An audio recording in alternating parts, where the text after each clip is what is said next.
The Carolina Panthers, Houston Texans played. It was close the first half. The Texans played strong, but the better team prevailed, which are the Carolina Panthers. As Zach said in the comments, the Carolina Panthers, unfortunately, both won and lost that game because they lost the best, one of the top 5 players in the NFL in Christian McCaffery.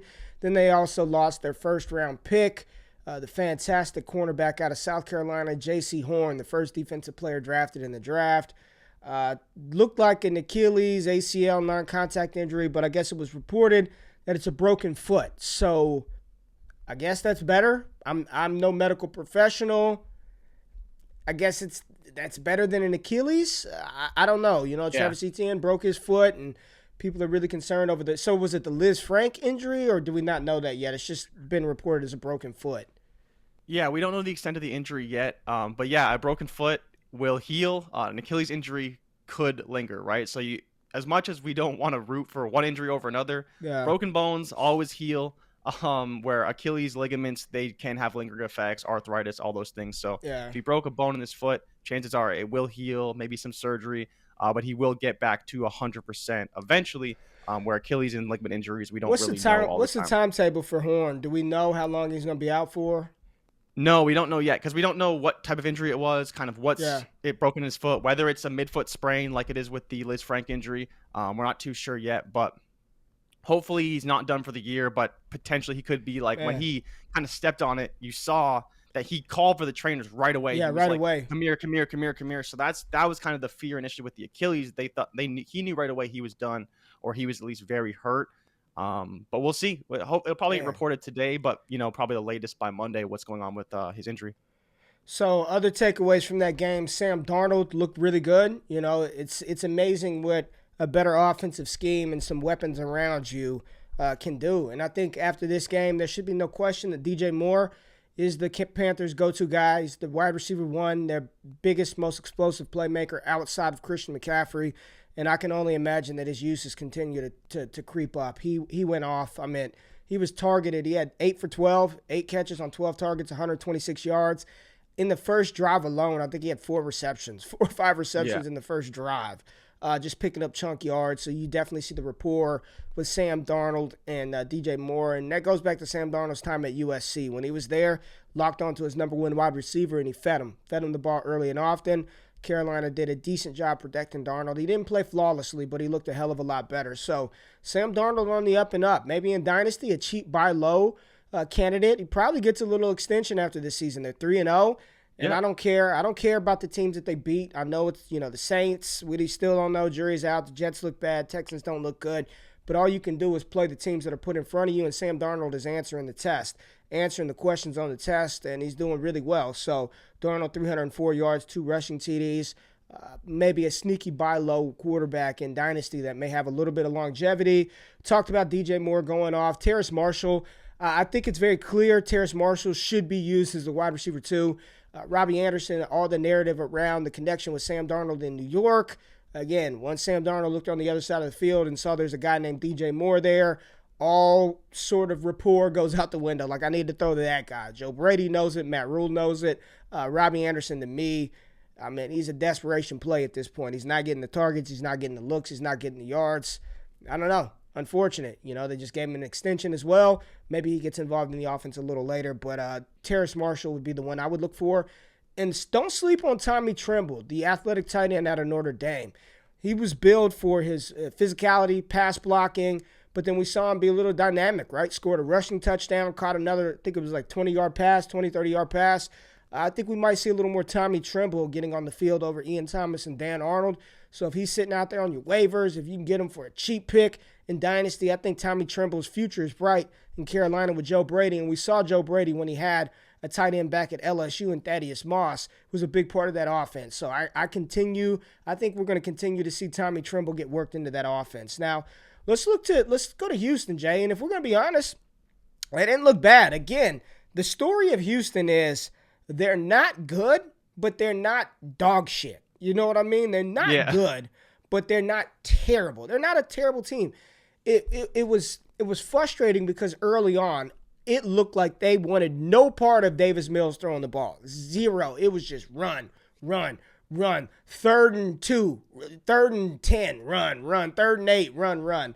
And then when they finally let him throw the ball, he looked pretty good. He looked pretty good. I mean, that strike to Anthony Miller in the end zone, big time balls right there down at the goal line.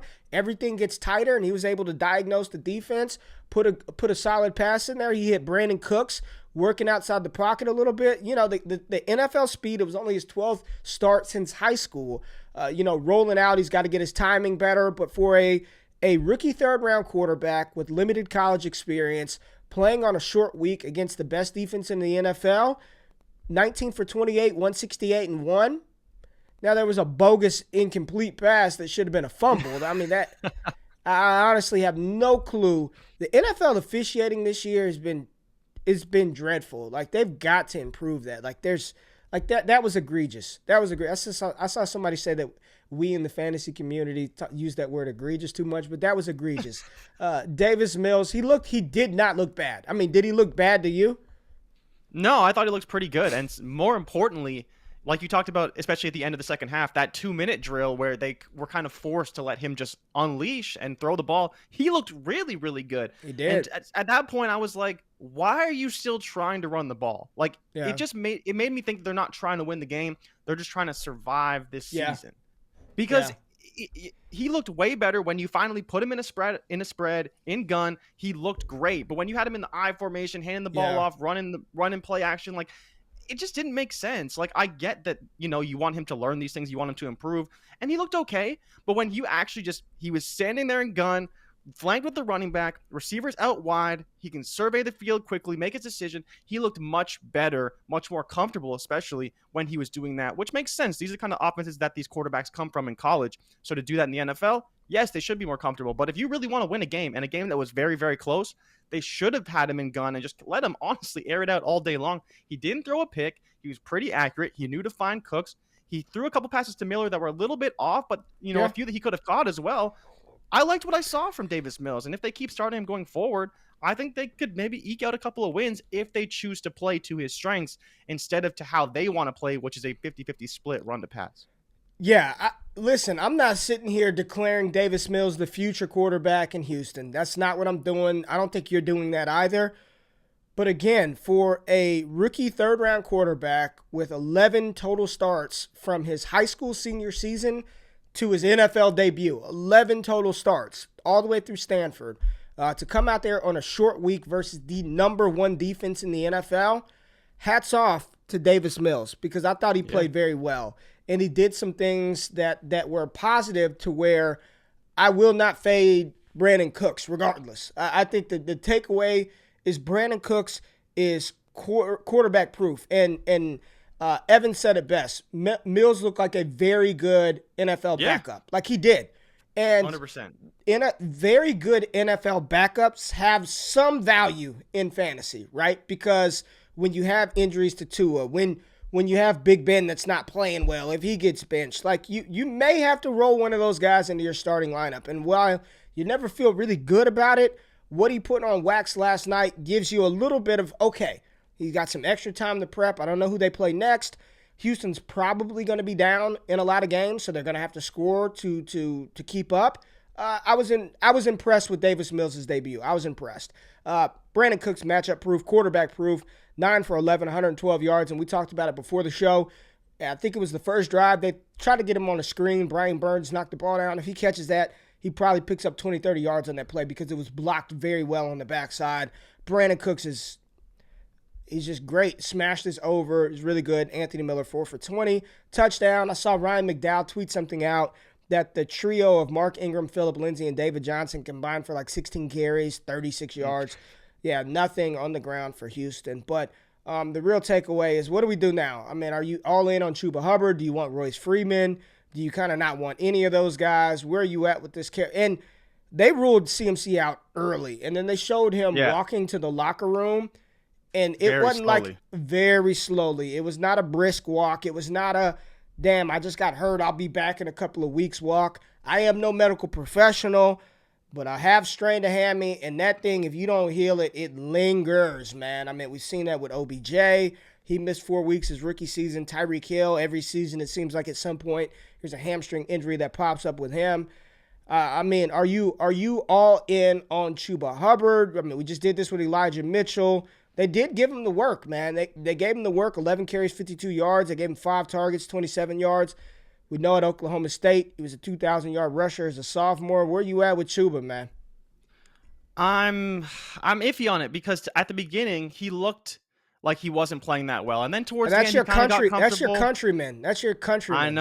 I know. Alberta's finest. I forget what actually city he's from, but the thing with Royce is that he was getting in the game more than I hoped for, right?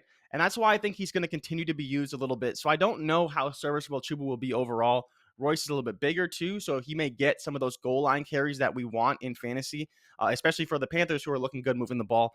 But I do like Chuba, and I thought towards the end of the game, he really showed that he can finish the game. You know, he was finishing drives. He got them down to the goal line for that second touchdown. And on top of that, he closed out the game. You know, it's only getting 10 yards, but they know you're running the ball. And you got to run the ball. You got to go between the tackles. He got 6 yards, and he got another 5 yards. Game was over. It only took 2 plays.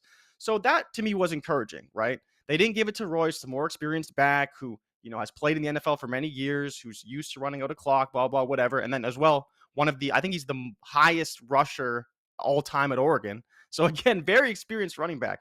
But I think with Chuba, number 6, he's number 6 all time in NCAA history in rushing yards. There you go.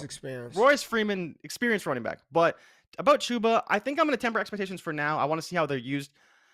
So we'll see. I wouldn't be running to the waiver wire, dropping all my fab on him because Christian McCaffery will probably be back. If it's a grade 2 strain, I believe it's 4 to 6 weeks. So he could be back for the back half of the season. Yeah, not great either way. He's probably going to miss at least 3 weeks and probably anywhere all the way to the season if it's a grade 3 strain. Grade 2 strain, I believe, was 4 to 6 weeks. Grade 1 is 3 to 5. So he's probably going to miss about half the season. They're going to put his ass, they're going to put him on IR, huh? Yeah, he'll be on IR, and then we'll see, you know, when he comes off of that. But yes, that's where I wouldn't be running to grab Chuba because I don't think we know exactly how it's going to play out. He is the backup for now, and that offense is pretty good.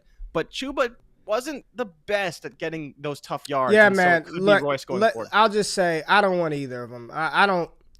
I think it's going to be the Sam Darnold show. I think they're just going to throw it on. I think it's increased usage for Terrace Marshall. I think Sam Darnold, Tommy Tremble, you know, Robby Anderson to a degree. This is just 2 years in a row, man. Like, damn, dude. Like, I'm really getting to the point in fantasy where RBs don't, like, say what you want. I know a lot of people are like, receivers get hurt just as much and as frequently as running backs, but it doesn't feel like it, man. And when you invest that early draft capital in a running back and they go down, you're just like, you know what I mean? Like, bro, you're done. Doomed. You're done, man. You're in trouble, man. If you have CMC right now, you are in trouble.